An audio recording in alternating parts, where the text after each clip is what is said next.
Hey guys, what's up? It's Jimmy from EE, and today we're going to be kicking off our high yield podcast.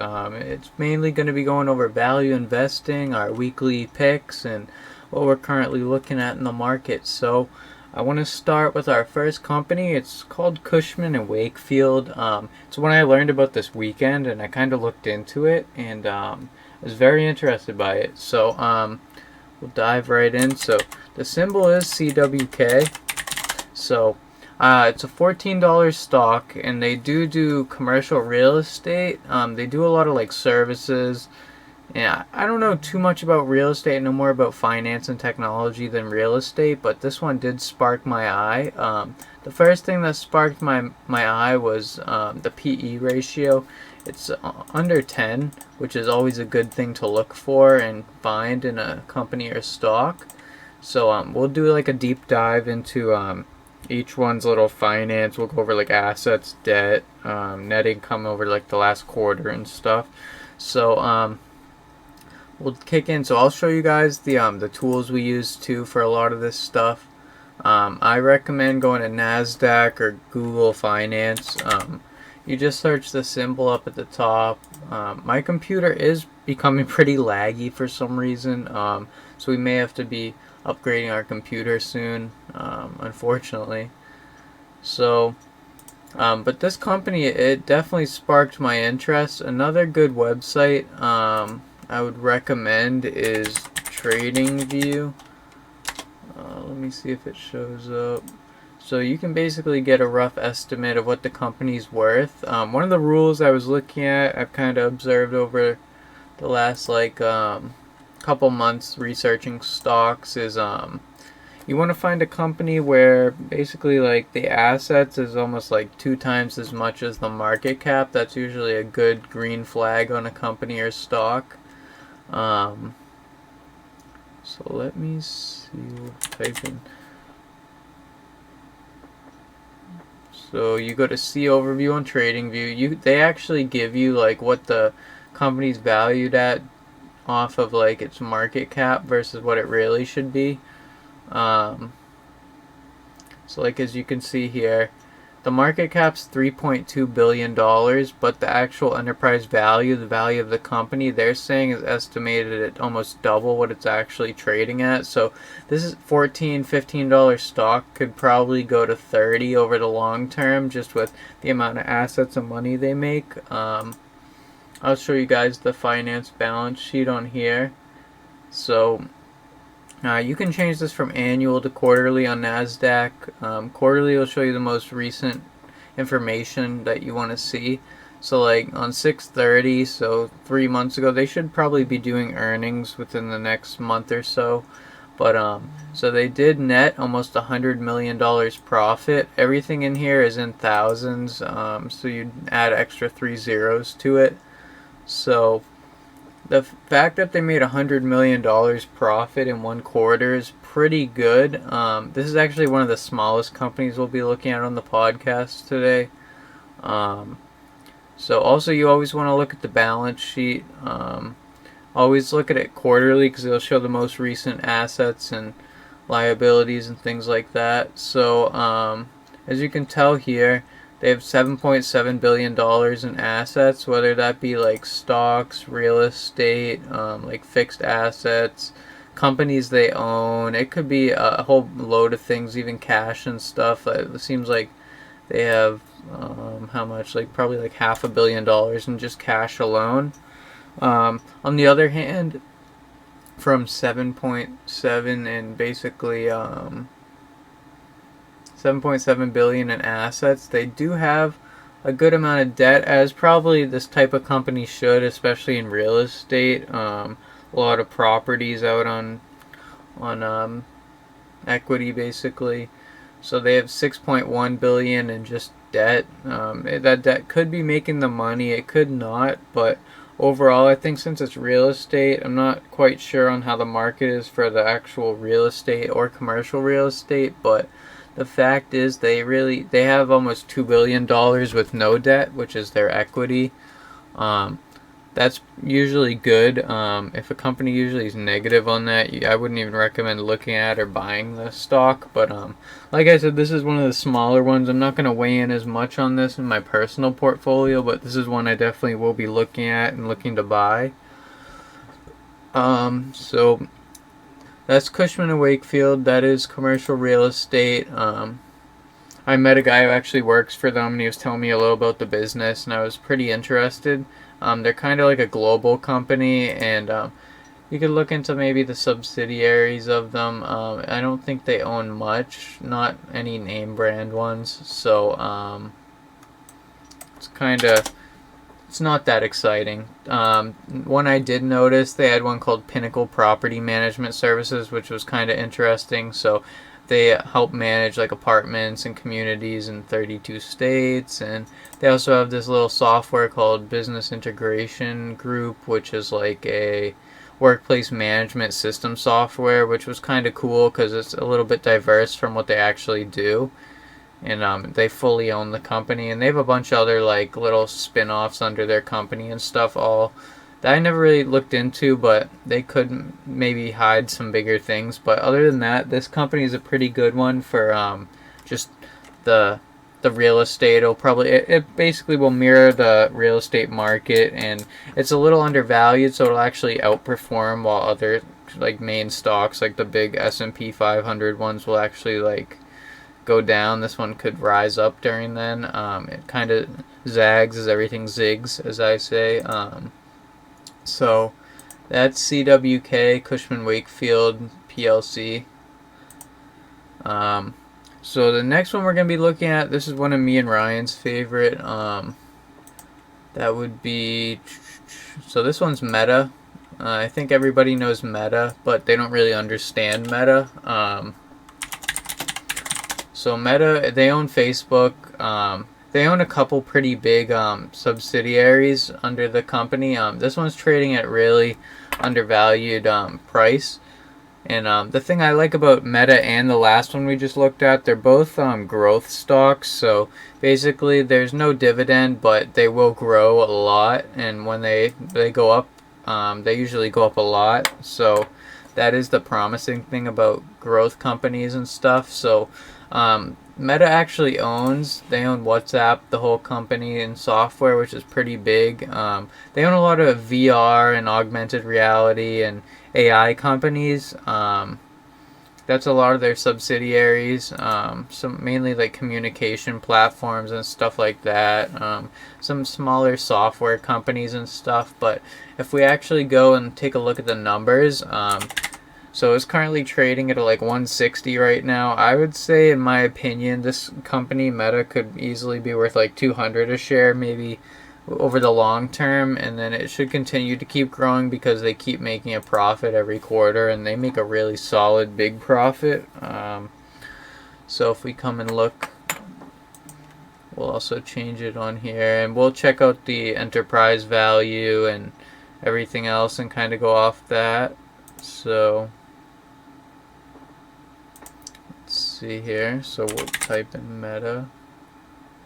I would definitely recommend Meta. At the end, I'll go over how we're gonna kind of weight these, and what I'll basically do is like a top priority. I would say probably like I'm gonna write them. I have a paper over here, and I'll tell you how I'm gonna weigh them.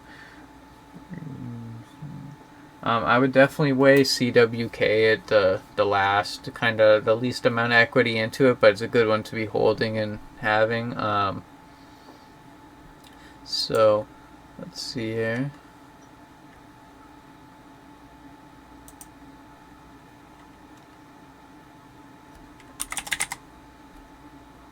If we type in Meta, this is TradingView. So this one I know Ryan's very bullish on, and I'm going to try and start to hold it. I don't hold any Meta in my portfolio, but that's definitely a goal in the next end of the year and going into next year. You could tell right now, currently, since like October, it's just really been like downhill almost the last year, basically. It's basically been cut in half, if not more.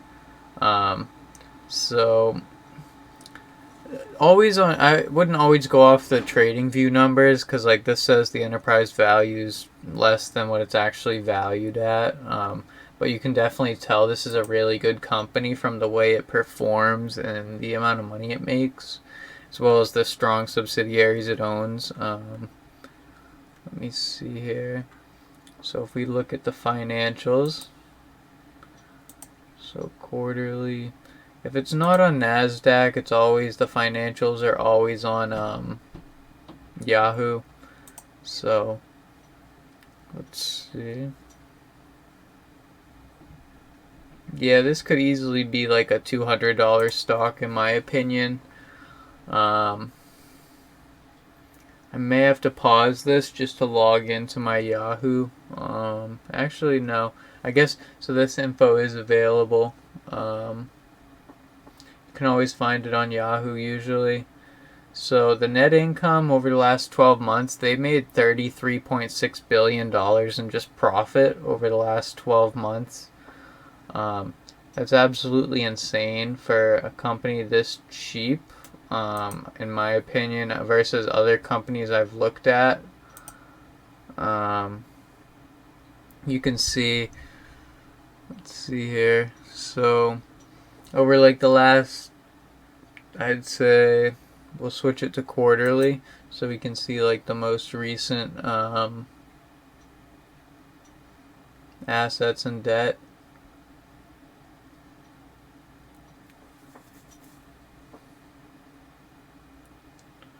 Hold up. So we'll change that to quarterly. I wonder if it'll let us. Alright, we're going to have to pause this and come back once I log into Premium. Alright, so we're back. Sorry about that. So right here we're looking at the quarterly balance sheet for Meta. So the amount of assets they reported over basically at the end of June into July, they reported $169 billion in just assets alone. That is a lot. And then total liabilities only $44 billion. So that leaves them with $125 billion with no debt, which is insanely good. That's very efficient for a company this big, because most companies only have probably like half their assets left and just no debt. So that's definitely a plus side for that comes with Meta. I would definitely weigh Meta probably as like number 2 on the list of these 5 we'll be going over. So Meta is definitely a really good buy right now. You get a lot of good companies with it. They make a lot of money every quarter. And it looks like they barely spend any of their assets, but hopefully they'll grow over the long term. So our next one we're going to be looking at is Prudential. So this is a life insurance company. So Meta was a tech and Cushman & Wakefield was real estate. So we're kind of being pretty diverse with these ones we're looking at this week. So let's see. We could see what PRU's actually enterprise value is. So we'll just take a look. Like I said, TradingView isn't always accurate when it comes to these things, but it gives you kind of a good idea if it's a certain type or not. So if we look here, so this one basically, it says here it's trading like half off because the enterprise value is 64. It's trading at 35, so a little under half. So this is a $95 stock, so I could see this stock being like 150 within a couple years. The one thing I like about Prudential, they do sell life insurance as well as do asset management, so they help their clients with retirement and things like that, which is always a good company. So let's see, if we look at the last quarter, we can see what they reported for income as well as their balance sheet. So they did make $2 billion. Let's see here. So over the last 12 months, they've made $2 billion in profit. So that's pretty good. This company is pretty big, and I do like. I know that they have almost $1 trillion. They might actually have that by now, in just assets they manage, which is powerful because they can actually use that money to buy other stocks for their clients and stuff, which could lead to them making a lot more money as a whole company. Um, so they made $64 billion over the last 12 months, which is huge. That's pretty close to what Meta makes. So which is pretty wild. So the balance sheet, you can see assets is almost $1 trillion. It's $937 billion. That's assets under management plus everything else they own. So it's like clients' money plus their actual assets. And we could actually look.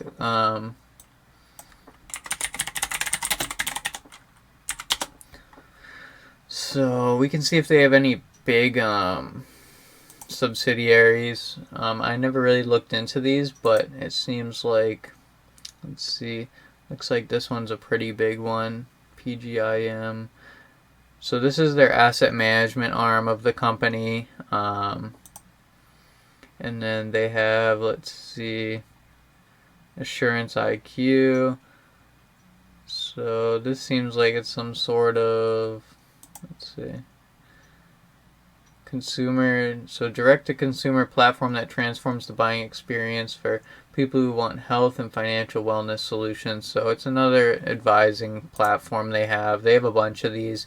And like I said, they manage almost $1 trillion in assets. And then it seems like they have a foundation and a bunch of other little subsidiaries. But so if we look total, let's see, so liabilities, they do have a lot of liabilities, so it does leave them with a little under like 100 billion, but still that's pretty good for a company this size. I definitely think this company is undervalued, and I think it definitely could be worth a lot more than under $100. I think it could be around 150. And then if the revenue and profit grows, I think it could grow to even bigger, like 200.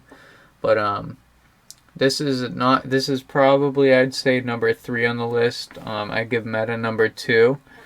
And so we'll move on to the next one. The next one I'm looking at is Goldman Sachs. So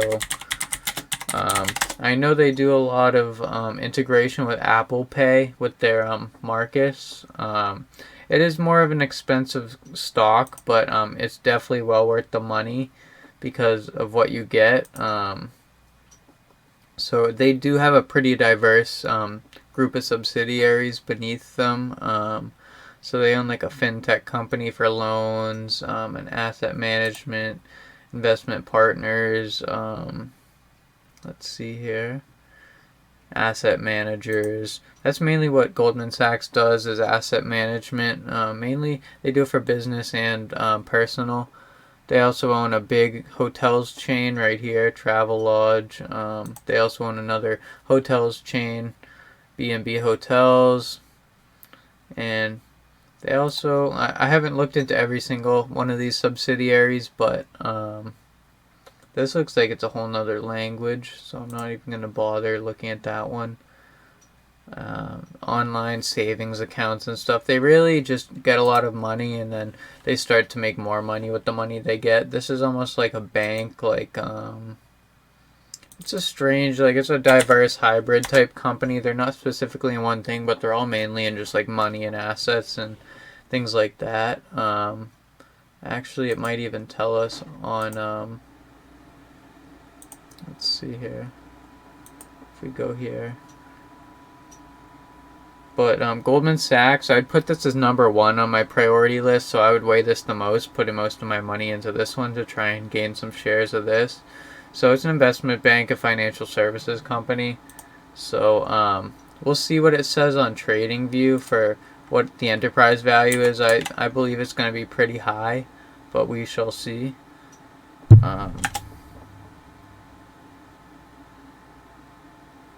This one's definitely at discount. I know they make a lot of profit every quarter, and they should continue to, because this is one of the strongest staples in the whole finance industry. Let's see here.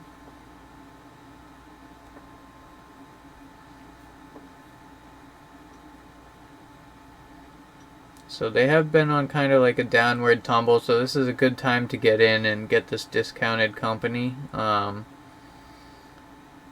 So yeah, this is probably, you could get like, over the long term, I would say off of these numbers, it could maybe even like, so it's saying it's valued at half a trillion basically. It's only trading at 100 billion, so you could get like possibly a 5x over long term. I would say give it like 10 years, and you could probably see this company being like $500 to $600. So it would be like maybe 100% gains on this one, maybe over the long term if it goes the way it's going.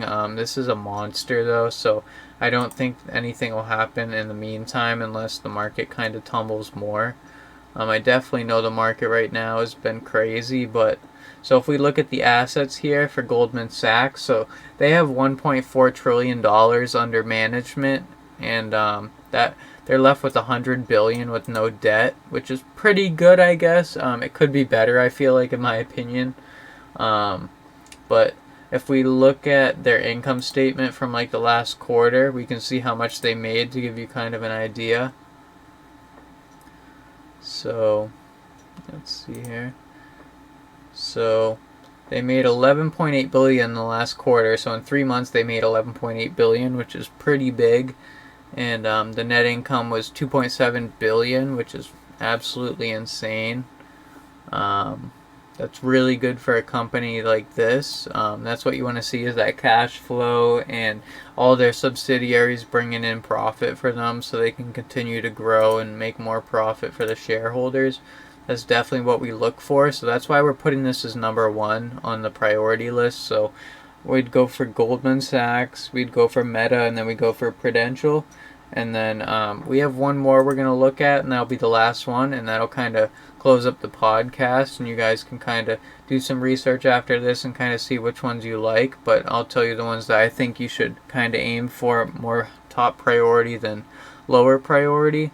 But yeah, so $2.7 billion in 1 quarter is not a bad deal at all, especially since that's profit that they can take home. So that's why I put GS as number one, because this is one I've been trying to buy for a while. I've just kind of put it off, but this is definitely a monster. The last one we're going to look at is Macy's. Ryan sparked some interest in my mind on Macy's because we've been looking at it over the last few days. So if we look here, so Yahoo.com. So Macy's is actually pretty big. I looked into them the other day, and I've kind of overlooked them, but I found out they own 2 really nice subsidiaries that I like, which kind of made me more bullish on it. I would put Macy's as number 4 on the priority list. So, and then the last one I would probably weigh with would be CWK, the Cushman Wakefield real estate one. So the priorities would be number 1, Goldman Sachs, number 2, Meta, number 3, Prudential life insurance, and then number 4, Macy's, and then number 5, Cushman Wakefield. So it's trading at $17. The PE ratio is insanely low for a company like this. I'm hoping to see them continue their growth in revenue and net income. If they do that, I'll continue to buy it. I'll have to check in next quarter, but if we look here, we can look at their subsidiaries. One of the subsidiaries I like that they own is Bloomingdale's. That's a massive fashion company, almost like Saks Fifth or Neiman Marcus almost, and they fully own it. They also have a big e-commerce platform for Bloomingdale's as well as Macy's. They do have Blue Mercury, and Blue Mercury is a cosmetics company, and I've been in the stores before, and they sell like face creams for like 60 to $100. I don't know how they do it, but definitely leads to their net income and profit. So if we look on TradingView right here,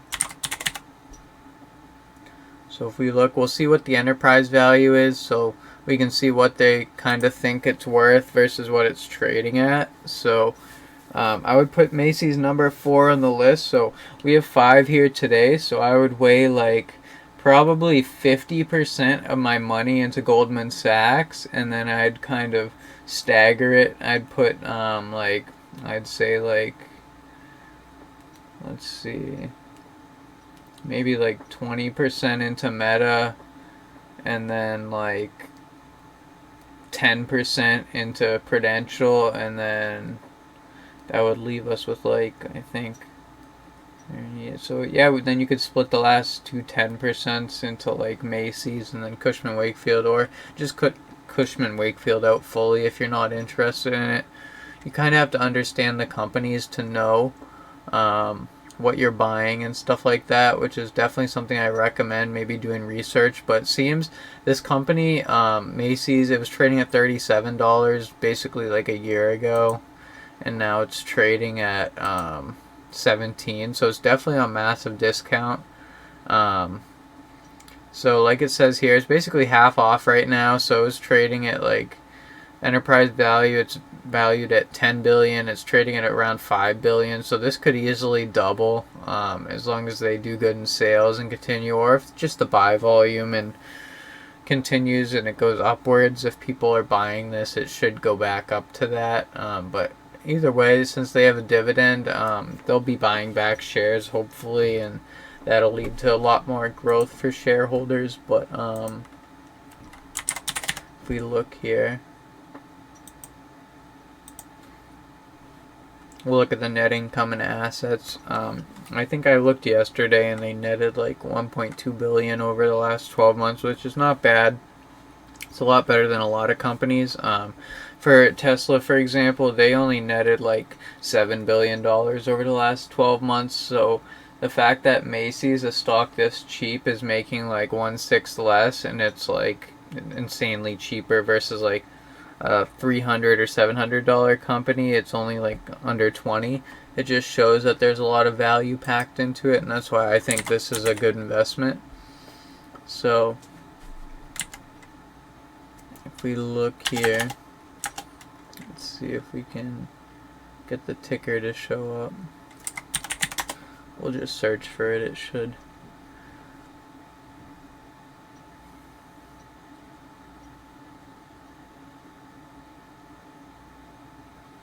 But Macy's is definitely a beast for consumer goods and consumer retail. It's pretty diverse. So we have like Goldman Sachs, which does asset management. We have Meta, which does like technology and AI. And then we have Prudential, which does life insurance and asset management. Then we have Macy's, which is consumer staples, things people buy. And then textiles and stuff. And then we also have number 5, which is Cushman and Wakefield, which does real estate. They do like appraisals and management of commercial real estate. So you have a pretty diverse handful of items here. And that's really what you're looking for to do in a portfolio. Like you could do these 5 in a portfolio, and that could carry you for a pretty long time as long as they keep up with the business and the business doesn't go into downward. It should definitely go up over the long term, and that'll make you some good money. You don't have to worry about buying all these other stocks and stuff like that. So if we look, Macy's, so $17, I think under 20 is an insane deal for this stock specifically. So if we look the last 12 months, the net income, let's see, $1.5 billion. Yep, the revenue was $25.9 billion. So I would say that's probably like, hard to do the math in my head, but 1.5, let's see, I'll do it on the calculator. So 25.9 divided by 1.5. So that's like they made 17 times their net income in just revenue. So that's pretty crazy. That's a lot of money. They do probably have a lot of expenses like buying the clothes or like basically buying more products to make them even more money. But the business model is pretty solid, and they have so much real estate and assets under this company. So that really also keeps them afloat, so they could just sell them off as they go, and that'll basically boost up the stock price. If we look quarterly, the last report for Macy's, so 7/31, so this was like 2 months ago. So they reported total assets $17.5 billion in assets. So that's pretty insane. And then total liabilities is almost 14 billion. So that leaves them with like 3.6 billion with no debt they could use to grow the company and get further. So it's not that bad of a deal. That's why it's not. It's a pretty thin line. So that's why it's a lot cheaper to buy this company at $17 versus like one of the bigger ones like Goldman Sachs or Meta. It's just kind of based on the size of the company and how the business model works. But the fact is this company is very strong, and I do like the companies it owns, so I'll be buying all 5 of these. This will be my goals, to buy these 5 within the next year or so, and then build out my current portfolio as well. I'm going to be trying to do these videos and review some weekly stocks and stuff like that every single few weeks or so, and kind of start the series and get it going. And hopefully you guys will learn some new stuff. You'll kind of learn what you want to buy. Maybe my suggestions will help. Maybe it'll open your eyes to look at other companies and maybe compare them to the ones I'm looking at. All this info is free. You don't need really much accounts. If you don't pay for Yahoo Premium, you can always get you can always check NASDAQ, the NASDAQ.com. They always have all the market data for quarterly and annual. So it's all free on the internet. You just have to know where to look. If you have any questions, you can always join our Discord. You can email us. There's lots of ways you can contact us. I'll have our website in the bio. You can sign up and apply to join our group. And if you get approved, you can get our help one-on-one, and we'll always help you. So hopefully you guys enjoyed. And until next time, we'll see you later.